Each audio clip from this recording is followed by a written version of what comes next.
Salut tout le monde, ici Lord Evangel, c'est ma deuxième vidéo et aujourd'hui nous allons continuer notre petite aventure. Donc si vous n'avez pas vu le premier épisode, je vous recommande de le regarder si vous voulez comprendre un tant soit peu l'histoire, enfin au moins ce qui s'est passé. Et puis en plus ça me rajoute des vues, alors c'est cool. Alors nous sommes en plein milieu de la nuit et nous allons essayer d'aller miner un minimum. Donc le nombre de torches que nous avons ça va pas être évident, mais on va quand même essayer de faire quelque chose et d'obtenir un résultat. Alors, on voit pas grand chose, hein, évidemment, je vois pas plus que vous, hein. C'est pas comme sur Minecraft où les vidéos sont bien plus sombres qu'en vrai. C'est là que là vraiment, si je ne tiens pas de torche, je vois absolument rien. Donc, je vais essayer d'en crafter avec ce que j'ai. Voilà, j'en ai 6. Donc bon, il n'y a plus de blobs pendant la nuit, enfin de slime pendant la nuit. Donc c'est les slimes qui me donnent mes gels, souvenez-vous, afin de fabriquer des torches. On va miner. Il y a une chose qu'il faut savoir, c'est que contrairement à Minecraft, encore une fois, miner sous ses pieds n'est pas dangereux à proprement parler, puisque de toute façon, vous pouvez pas vraiment mourir en tombant comme ça, mis à part si vous trouvez de la lave, et c'est extrêmement rare, et de toute façon au début il n'y en a pas. Et surtout que votre personnage a une excellente tolérance au niveau des chutes, quoi. Vous ne mourrez pas très facilement en tombant. Alors, on récupère tout le fer qu'on peut. Hein. Il faut savoir qu'on ne perd pas ces objets en mourant, ça je vous l'avais déjà dit, mais en plus de ça, vos objets ne s'usent pas. Vous voyez qu'il n'y a pas de barre verte comme dans Minecraft ou autre, donc les objets ne se cassent pas, on ne peut pas casser ces outils. Donc l'avantage c'est qu'on peut garder ces outils pendant très longtemps, et enfin jusqu'à ce qu'on trouve quelque chose de plus puissant, quoi. Vous voyez, je suis en train de descendre. Il faut qu'on atteigne la pierre, la première couche de pierre. C'est là-bas qu'on va trouver le plus de minerais, si vous voulez. Le mieux, c'est de poser une torche régulièrement. Et bon, non, on n'en a pas beaucoup pour le moment, mais... vous voyez que l'herbe n'a pas besoin il n'y a pas besoin qu'il y ait un bloc d'herbe à côté. Donc si il y a de la terre, elle peut, si elle est éclairée, avoir de l'herbe comme ça, sans problème. Il n'y a pas besoin qu'elle soit reliée à un autre bloc de terre, comme dans Minecraft. Donc c'est pas très passionnant si on ne trouve pas de grotte, mais vous allez voir que ça peut devenir très intéressant. Le problème c'est que là on est toujours en fait dans la terre. Qu'on atteigne la... faudrait qu'on atteigne la... Ah. Non, c'est rien. Ah, je veux du cuivre. On va le récupérer. Parce qu'en fait, le cuivre, même si on a déjà les outils, il nous faut aussi l'armure. L'armure qui, comme les équipements, comme les pioches, les épées, ne peut pas se casser. C'est assez pratique. Ne pas énormément de défense, l'armure en cuivre évidemment. Mais ça peut être assez pratique. Alors aujourd'hui, on va essayer de trouver une grotte. Ça va être notre objectif et de remonter. Donc, vous savez, on n'a que 15 minutes, donc c'est très court. Surtout pour moi, j'ai rarement la notion du temps. Donc, il est possible qu'un jour je fasse une vidéo trop longue et que je sois obligé de la couper en deux parties. Donc si un jour je prends pas le temps de vous dire au revoir, ça veut dire que que j'ai pas eu la notion du temps et que j'ai pas pensé à arrêter ma vidéo avant. Avant qu'elle ne s'arrête toute seule, quoi. Donc on a encore du cuivre. Ah aussi, contrairement à Minecraft, je dois être lourd, je sais avec Minecraft, mais bon, c'est pour que vous compreniez. Vous pouvez casser les blocs en plusieurs parties. C'est-à-dire que si vous avez un bloc qui est hors de portée, par exemple comme ici, vous pouvez sauter et lui mettre hop, comme ça des petits coups, jusqu'à ce que ça casse en fait. Le bloc va s'user, il va rester usé en fait. Hop, il ne va pas revenir à son état initial si vous arrêtez de le frapper. Alors là on a une première grotte. On va aussi poser une torche. Ah, alors aussi, la physique de l'eau est complètement différente que dans Minecraft. C'est-à-dire que, vous allez voir, hop, je casse des blocs, si je casse ça, l'eau va couler, elle va disparaître. Donc bon, c'est bien et non, quoi. En fait, c'est pratique, parce que finalement, on peut vider des cavernes immenses, on peut fabriquer de l'obsidienne avec. De la même manière que dans Minecraft, pour ceux qui connaissent, encore une fois, vous pouvez fabriquer de l'obsidienne qui n'a pas du tout la même utilité que dans Minecraft, mais ça existe aussi. Pour cela, il faut que de l'eau rencontre en contact avec de la lave. Et c'est par exemple, cet effet de physique va vous le permettre. Alors, il faut qu'on fasse extrêmement attention. Parce que pour le moment, il nous manque un accessoire extrêmement essentiel, c'est-à-dire les palmes. Ces palmes permettent de nager. Là, si on tombe au fond de l'eau, on va être obligé de creuser, enfin au-dessus de nous, on va être obligé de creuser un tunnel et de creuser au-dessus pour trouver de l'air et éviter de mourir étouffé. Parce que là, si je ne peux pas nager, je peux simplement faire un saut dans l'eau en fait. Je ne peux pas nager, c'est pas très explicite ce que je vous dis. Vous allez voir. Au pire, je vais crever si j'arrive pas à m'en sortir. Vous voyez que je peux pas sortir. C'est impossible, je ne peux pas. C'est pas moi qui saute mal, en fait je ne peux pas. Il me faut l'objet approprié. C'est-à-dire des palmes, que nous ne possédons pas encore. On va essayer de s'en sortir. Hop, c'est bon. Ok. Donc en fait là vous voyez absolument pas à mon avis, mais hop, voilà. J'ai creusé un petit trou là, et j'ai creusé au-dessus. Ce qui fait que l'eau elle ne vient pas là-bas. C'est pas censé être normal, hein, mais en fait, elle reste au fond et du coup je peux respirer et continuer à creuser. Donc on va essayer de rejoindre notre petit tunnel.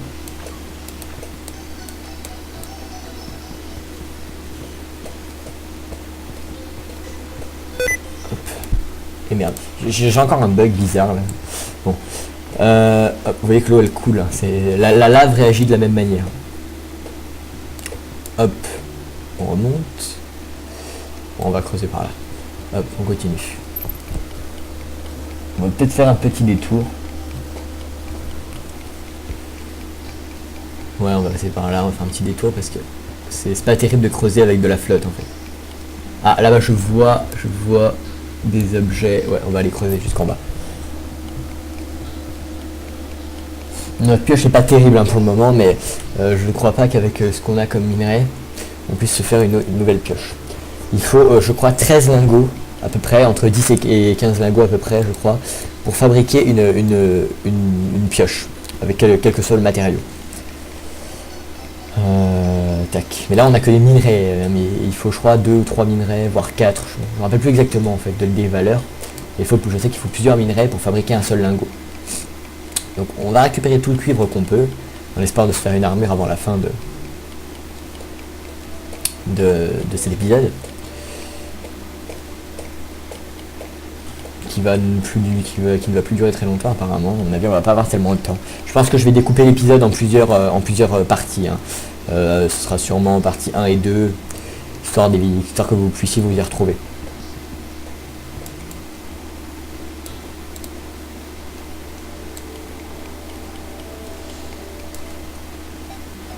Ah, j'ai jeté mes objets. Oui, en fait, vous avez une touche pour jeter tout un stock d'objets, et j'ai appuyé dessus par accident.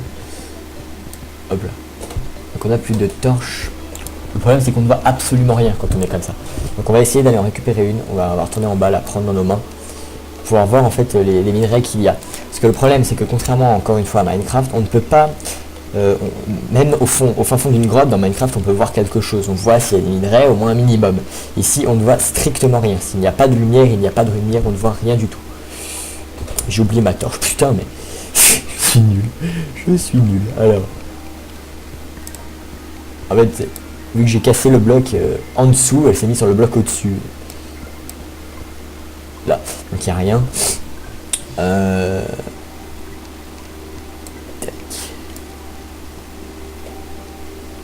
Alors, il y a une petite plante en bas. Je ne sais absolument pas à quoi ça sert. J'en ai toujours vu beaucoup. C'est une plante qui brille.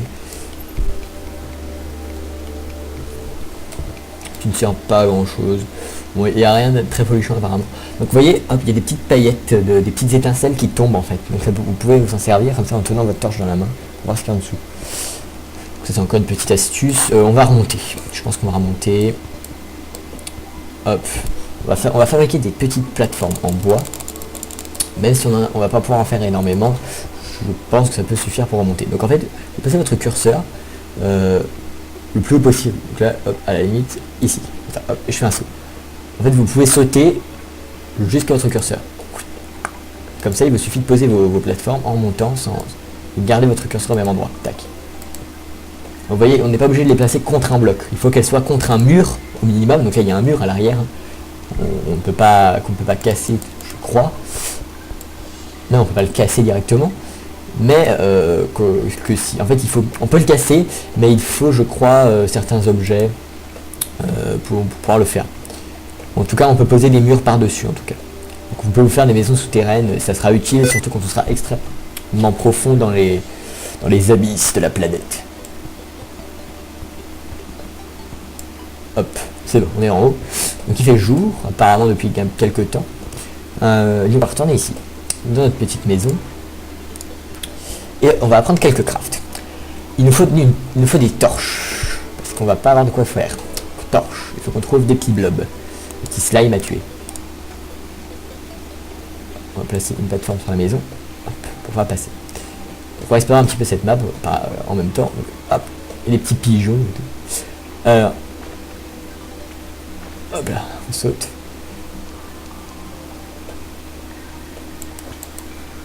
Et hop. Creuser sous nos pieds, récupérer le cuivre. Plus on en a, mieux c'est. Hein. Avec tout ce qu'on a là, on peut pouvoir se faire au moins une pièce d'armure. Ah, on a un petit slime là-bas. On va aller lui casser sa gueule. Hop là. Ouf. Par là mon gros.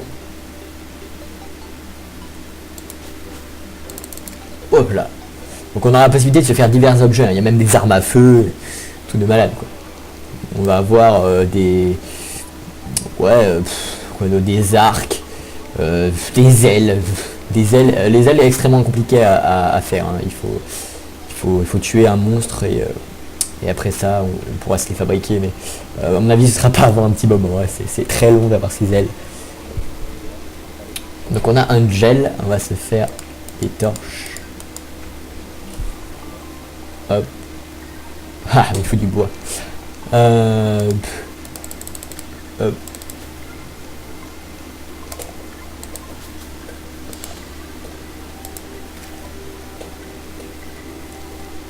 hop, hop, hop, hop.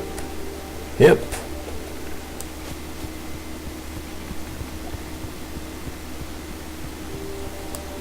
Hop là.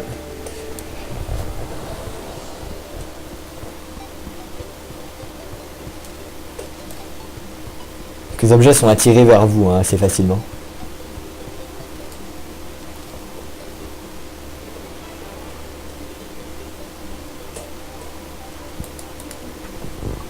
Hop là.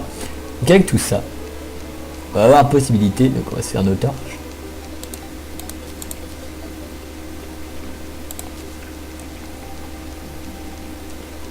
Là, on va se faire un four. Extrêmement utile. Fabriquer les armes et les armures. Donc on le pose. Ce four éclaire un petit peu. Donc avec ça, on va pouvoir fabriquer des lingots avec nos minerais. Donc il en faut 3 minerais pour faire un lingot. On fait tous les lingots qu'on peut, hein, les minerais à l'état brut, ça ne sert à rien. Ouais, facilement une pièce d'armure pour se faire. Donc, on va fabriquer avec les 5 lingots de fer, pardon, une enclume. Cette enclume va nous permettre de fabriquer encore des armes et des armures. Donc là, avec le four, on peut faire des diverses choses. Donc on peut faire des pièces d'armure. Les pièces d'armure se font sur le four et pas sur l'enclume, il me semble. Je ne sais pas exactement vu qu'elles sont à côté, mais de toute façon il vous faut les deux pour les avoir. Donc là on peut faire les deux. Donc là il y a 25, là il nous faut 15 et là il faut 20. Donc vu que là ça donne 2 de défense, 1 de défense, 2 de défense, on va faire la cotte de maille, enfin le plastron. Tac. Là je l'ai équipé hop en normal. Là ça me donne 2 de défense en tout. J'ai 2 de défense, au début j'avais 0. Je lui enlève, il n'y a plus rien. Et si je le mets en social, il ne me donne plus rien non plus. L'équipement social sert en fait à faire apparaître la pièce d'équipement de votre choix, tout en gardant les attributs de la pièce d'équipement qui est vraiment équipée, qui est dans cette barre ici. Donc par exemple, si vous avez une armure extrêmement puissante et qui n'est pas très belle, enfin que vous ne trouvez pas très belle, parce que personnellement je les trouve toutes très jolies, vous pouvez la changer par autre chose. Il y a par exemple un costume, enfin des équipements qui permettent de retrouver vos habits d'origine. Donc imaginons que vous équipez votre armure surpuissante ici, dans la case équipée, et vous pouvez vous équiper ces petits objets que je viens de vous parler ici. Ça fera que vous aurez tous les attributs de votre armure, mais vous allez avoir votre apparence de base. Donc bon, c'est en fonction de vos goûts, hein, de ce que vous voulez afficher. Il y a diverses choses, hein. Il y a des lunettes de soleil qu'on peut fabriquer, qu'on peut mettre en social à la place du casque. Il y a beaucoup de choses. Donc là notre petit plastron va nous protéger un minimum. Alors avec le fer